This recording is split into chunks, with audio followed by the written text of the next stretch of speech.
Salut, c'est Les Bois et aujourd'hui je vous informe que demain, samedi 28 mars, je participe aux 6 heures de Sebring sur le forum ESL avec un départ à 17 heures.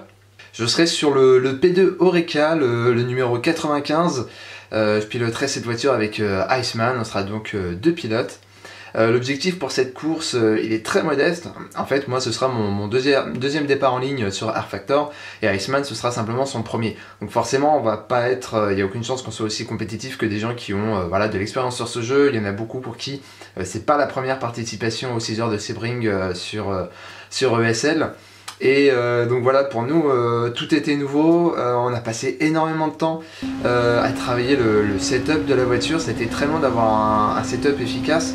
Notamment parce qu'en fait Sebring, ça n'y paraît pas, mais en fait c'est un circuit difficile, notamment parce qu'il est très bosselé, il est notamment bosselé dans des virages relativement rapides. Et du coup, ça a été très long voilà, de trouver un setup qui soit à la fois assez efficace en termes de chrono et en même temps assez stable à rouler en endurance. En plus de ça, j'ai utilisé le logiciel Motec en fait pour analyser la télémétrie de la voiture. R-Factor 2 permet de faire ça. Et en fait, je suis allé très loin là-dedans, très loin dans ces analyses. J'ai appris à créer des fonctions, des indicateurs, des moyennes, vraiment tout un tas d'outils qui me permettaient d'évaluer où j'en suis au niveau de ma télémétrie, quels sont les impacts de mes réglages. Mais d'un autre côté, ça a été très long d'apprendre à faire ça et ça a été aussi très long d'apprendre à utiliser à bon escient ces outils. Notamment assez souvent, j'avais le travers d'essayer d'avoir une télémétrie parfaite. Et en fait, une fois que cette télémétrie parfaite était obtenue, je me rendais compte que la voiture elle était absolument inconduisible. Donc voilà, ça a pris énormément de temps finalement à être utile. Là, on commence vraiment à maîtriser un petit peu tous les tenants et aboutissants et à prendre un petit peu nos marques. Et du coup, voilà, pour cette course, on espère être assez proche du top 10, faire une course propre, avoir un rythme régulier.